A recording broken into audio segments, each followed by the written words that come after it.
Iran और United states के बीच सीधा सैन्य टकराव शुरू हो चुका है। समुद्र में युद्धपोत तैनात हैं, आसमान में फाइटर जेट उड़ रहे हैं और पूरी दुनिया की नज़र एक छोटे से समुद्री रास्ते पर टिक गई है। इस रास्ते का नाम है स्ट्रेट ऑफ हॉर्मुज़।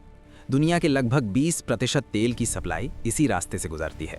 हर दिन सैकड़ों बड़े तेल टैंकर इस रास्ते से निकलकर एशिया, यूरोप और दुनिया के कई देशों तक ऊर्जा पहुंचाते हैं। अगर ये रास्ता बंद हो जाए तो सिर्फ एक क्षेत्र नहीं बल्कि पूरी दुनिया की अर्थव्यवस्था हिल सकती है। पेट्रोल के दाम अचानक बढ़ सकते हैं, महंगाई तेजी से बढ़ सकती है और कई देशों में आर्थिक संकट की स्थिति पैदा हो सकती है। लेकिन सवाल ये है कि आखिर ऐसा क्यों है? क्यों एक छोटा सा समुद्री रास्ता पूरी दुनिया के लिए इतना महत्वपूर्ण है?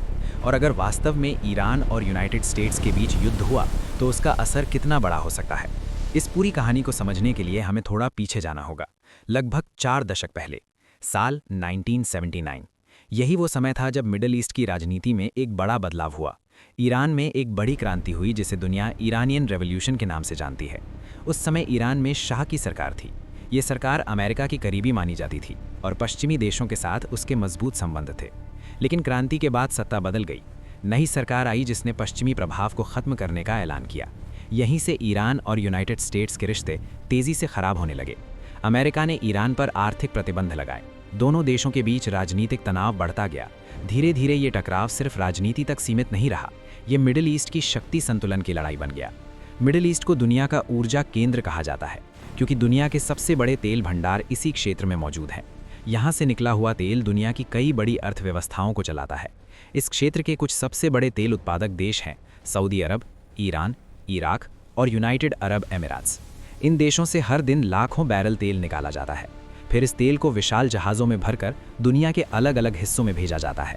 लेकिन इस पूरे व्यापार की सबसे बड़ी खासियत ये है कि इसका बड़ा हिस्सा एक ही समुद्री रास्ते से होकर गुजरता है और वो रास्ता है स्ट्रेट ऑफ हॉर्मुज़। ये फारस की खाड़ी को अरब सागर से जोड़ता है। ये रास्ता बहुत चौड़ा नहीं है, लेकिन इसकी रणनीतिक अहमियत बेहद बड़ी है। हर दिन दुनिया के सबसे बड़े तेल टैंकर यहाँ से गुजरते हैं। अगर किसी वजह से ये रास्ता बंद हो जाए तो तेल की सप्लाई तुरंत प्रभावित हो सकती है। इतिहास में कई बार ऐसा हुआ है जब इस क्षेत्र में तनाव बढ़ने पर तेल की कीमतों में अचानक उछाल आया है, क्योंकि जब बाजार को लगता है कि सप्लाई खतरे में पड़ सकती है तो कीमतें तेजी से बढ़ने लगती हैं। अब कल्पना कीजिए कि अगर ईरान और यूनाइटेड स्टेट्स के बीच सीधा युद्ध शुरू हो जाए तो इस समुद्री रास्ते पर क्या असर होगा। कई विशेषज्ञ मानते हैं कि युद्ध की स्थिति में जहाज़ों की आवाजाही खतरे में पड़ सकती है। तेल के टैंकर इस क्षेत्र से गुजरने में हिचक सकते हैं। बीमा कंपनियां भी जोखिम के कारण जहाज़ों को इस रास्ते से भेजने से मना कर सकती हैं। और जैसे ही सप्लाई में थोड़ी सी भी रुकावट आती है, वैसे ही वैश्विक बाजार में तेल की कीमतें तेज़ी से बढ़ने लगती हैं। कुछ विश्लेषकों का अनुमान है कि ऐसी स्थिति में तेल की कीमतें बहुत तेज़ी से बढ़ सकती हैं। और अगर कीमतें बढ़ती हैं तो उसका असर सिर्फ ऊर्जा बाजार तक सीमित नहीं रहता, उसका असर पूरी अर्थव्यवस्था पर पड़ता है। अब बात करते हैं इंडिया की। भारत दुनिया की सबसे बड़ी उभरती हुई अर्थव्यवस्थाओं में से एक है, लेकिन ऊर्जा के मामले में भारत काफ़ी हद तक आयात पर निर्भर है। भारत अपनी ज़रूरत का लगभग 85% तेल विदेशों से खरीदता है। इसका मतलब ये है कि अगर मिडिल ईस्ट में तेल की सप्लाई प्रभावित होती है तो भारत पर उसका असर पड़ना लगभग तय है। अगर तेल महंगा होता है तो पेट्रोल और डीजल के दाम बढ़ सकते हैं। जब पेट्रोल और डीजल महंगे होते हैं तो ट्रांसपोर्ट की लागत बढ़ती है, और जब ट्रांसपोर्ट महंगा होता है तो बाजार में सामान की कीमतें भी बढ़ने लगती हैं। धीरे धीरे इसका असर आम लोगों की जेब पर पड़ता है। गैस सिलेंडर महंगे हो सकते हैं, खाने पीने की चीज़ें महंगी हो सकती हैं और महंगाई पूरे आर्थिक सिस्टम में फैल सकती है। यही वजह है कि दुनिया के कई बड़े देश मिडिल ईस्ट की स्थिति पर लगातार नज़र रखते हैं, क्योंकि यहाँ का कोई भी बड़ा संघर्ष वैश्विक प्रभाव डाल सकता है। अगर ईरान और यूनाइटेड स्टेट्स के बीच युद्ध बढ़ता है तो इसमें दूसरे देश भी शामिल हो सकते हैं। मिडिल ईस्ट की राजनीति में कई बड़ी शक्तियों के हित जुड़े हुए हैं, जैसे रूस और चीन भी इस क्षेत्र में रणनीतिक भूमिका निभाते हैं। अगर संघर्ष बढ़ता है तो ये सिर्फ 2 देशों के बीच का युद्ध नहीं रहेगा, बल्कि एक बड़ा अंतर्राष्ट्रीय संकट बन सकता है। इतिहास बताता है कि कई बार छोटे क्षेत्रीय संघर्ष भी बड़े वैश्विक संकट में बदल गए हैं। इसलिए मिडिल ईस्ट का हर तनाव दुनिया के लिए महत्वपूर्ण माना जाता है, क्योंकि यहाँ सिर्फ राजनीति नहीं होती, यहाँ ऊर्जा, व्यापार और वैश्विक शक्ति संतुलन की लड़ाई भी होती है।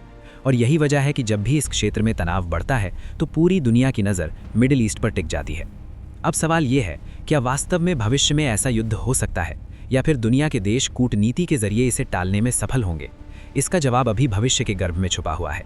लेकिन एक बात निश्चित है, अगर मिडिल ईस्ट में बड़ा युद्ध होता है तो उसका असर सिर्फ एक क्षेत्र तक सीमित नहीं रहेगा, बल्कि उसकी गूंज पूरी दुनिया की अर्थव्यवस्था और राजनीति में सुनाई देगी।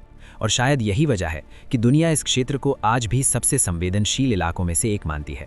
अगर आपको दुनिया की राजनीति, अंतर्राष्ट्रीय घटनाओं और ऐसे ही महत्वपूर्ण विषयों के बारे में जानना पसंद है, तो इस तरह की जानकारी और विश्लेषण के लिए जुड़े रहिए, क्योंकि दुनिया की घटनाएं सिर्फ खबरें नहीं होती, वे हमारे भविष्य को भी प्रभावित करती हैं।